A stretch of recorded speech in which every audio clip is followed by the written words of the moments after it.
If I ask you, what's common among Spider-Man, Jumanji, Men in Black, The Last of Us, God of War, Ghostbusters, what would your answer be? I'm sure for most of us, it must be entertainment content, or for others, media products. But the right answer is Sony. The giant conglomerate, which for decades has been at the forefront of bringing revolutionary hardware and technology such as the PlayStation, Walkman, Blu-ray and compact disc to the world. But what is not common knowledge about the company is its secret strategy and its shifting focus to a more wider gamut of entertainment media, which has catapulted the company to reach a 21-year high share price levels in December 2021. And 10 times higher since the start of the strategic transformation process.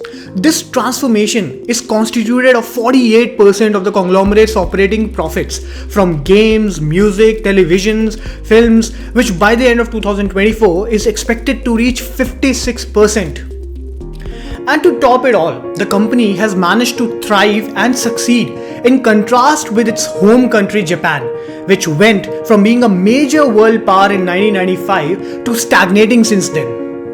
But how has the company been able to shift its gears to reach and stand out in a world of extreme competition by the likes of streaming giants like Netflix, Amazon, Disney Plus and others?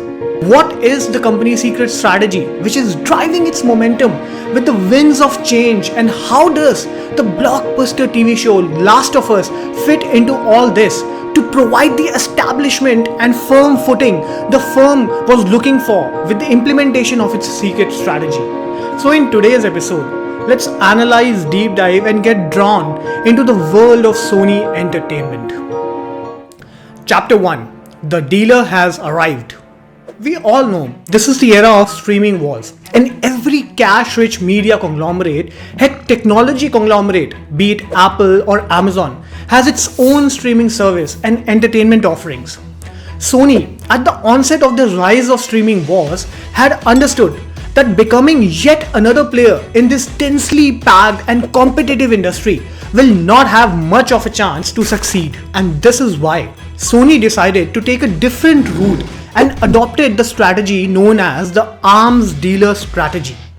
So let's understand what exactly is this arms dealer strategy and how does this actually work in opposition to the traditional streaming strategy. To start off, Sony identified its own strength in the sense that the company is not just a hardware manufacturer anymore. Rather, it has evolved and transformed into a media giant. The company can be divided into numerous verticals, starting off with Sony Pictures, which holds the intellectual property rights to franchises and characters such as The Boys, Terminator, Spider-Man, Breaking Bad, Jumanji, Rambo and many more.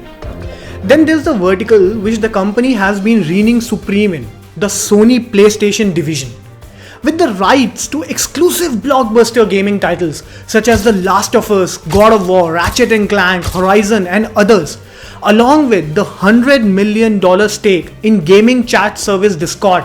The company is minting cash on the back of its gaming division because of the meteoric growth of the gaming industry. Apart from these two verticals, the company has strategically cemented its footing in the anime vertical with the acquisition of anime streaming platform Crunchyroll.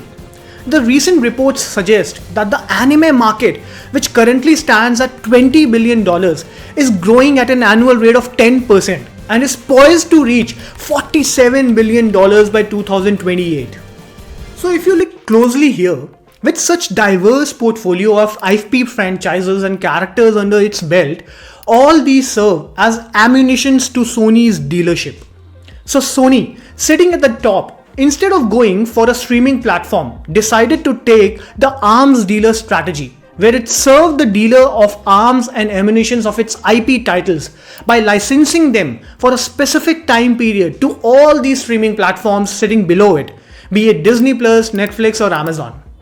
And the perfect example of this can be quoted by the show Seinfeld, which was licensed by Sony to Netflix, the God of War and the Horizon franchise, which was licensed to Amazon for making a TV show, and last but not the least, the Last of Us franchise, which was licensed to HBO Max, which we will come back to later since it's a major part of our discussion today. So there you have it, ladies and gentlemen, Sony's secret arms dealer strategy. But now the question arises, why did Sony decide to go with this strategy instead of opening its own streaming platform? Chapter 2, the calculated move. Alright, getting into the intricacies of why Sony didn't opt for its own streaming service when it obviously had such a huge library at its disposal. Let's understand this with the help of an intricate explainer by using Netflix as a streaming platform. We are taking Netflix as an example here because the streamer can serve as a reference with the availability of the financial figures and streaming business model and help in understanding Sony's move better. Also people, this explainer will be quite simplistic and generic for ease of understanding, so actual intricacies may vary. So first of all, let's consider the cost of developing the streaming platform. Let's say $2,000. Once you have the platform developed, then there's the cost of maintaining the platform. Say $200 into 12 months, which is $2,400. Then, as Netflix has almost 70% of the content licensed from other media companies, so licensing cost is $1,200. Then, the cost of producing its own content on the platform is almost half of licensing cost, so $600. Then you have the miscellaneous expenses, say $600 again. So total cost associated with the platform comes out to be $6,800. Total revenue generated by the subscriptions for Netflix is 2.5 times of the content licensing and production cost, which was $1,800. So total revenue comes out to be $4,500. Revenues from other sources like DVD rentals and non-operating income is say $500. So all in all, Netflix, by developing its own platform in 2023, would have been squirming in a loss of about $118, 40% or $500 in profit. And this, in real world financial numbers, stands tall at $3 billion of profit every year, which the company makes without even breaking a sweat. And this is why Sony made a genius move by adopting its arms dealer strategy, which has been a money minting machine for the company, and all because of its evolution into a giant media conglomerate with versatile portfolio of entertainment ammunitions to supply to the world. Chapter 3, the proof of concept, The Last of Us. It's most probable that if you're watching this video, then either your world has been revolving around Joel, Ellie and the Fireflies, or you're a financial analyst who has been tracking the growth of the show, which is driving Sony's stock to buy position week after week with the introduction of a new episode. You see, The Last of Us is a major milestone for Sony's arms dealer strategy. This is a TV show based on Sony's one of the most beloved and most selling video games franchise, which was released way back in 2013. The title became a broader game franchise that sold more than 37 million copies, thereby sedimenting a fan base that guaranteed a significant global audience for the show, even before it had been made. On top of that, this was the first time that Sony gave out the rights of one of its biggest gaming IPs to a media streaming platform, in this case HBO Max, which is why it was imperative for Sony that the show turn out a huge hit. The show's success provides two major advantages to Sony. Number one, the success will establish credibility for the power of Sony's licensed titles, specifically the ones based on gaming, since Last of Us is from a gaming lineage. Number two, it will evolve these titles and franchises into a more lucrative option, which the giant streaming platforms will be bidding and be willing to shed loads of money to bag for their platforms. But then the question is, was the show able to establish the credibility then? Well, yes, it did indeed. The TV show is the second biggest debut for HBO Max, only after last year's Game of Thrones spin-off House of the Dragon. The show was also a rage on social media, trending at number 1 on Twitter in the US and worldwide. Additionally, trailers and teasers for the first season have accumulated more than 100 million views globally to date. Another major reason the show has been special for Sony is because video game adaptations on the big screen have had an uneven history.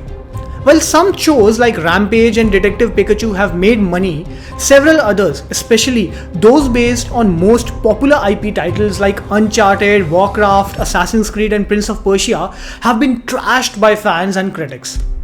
On the streaming side of things, Netflix's Witcher is most probably the most successful video game adjacent property currently running, although that show is billed as an adaptation of the source novels and is not an original gaming franchise title.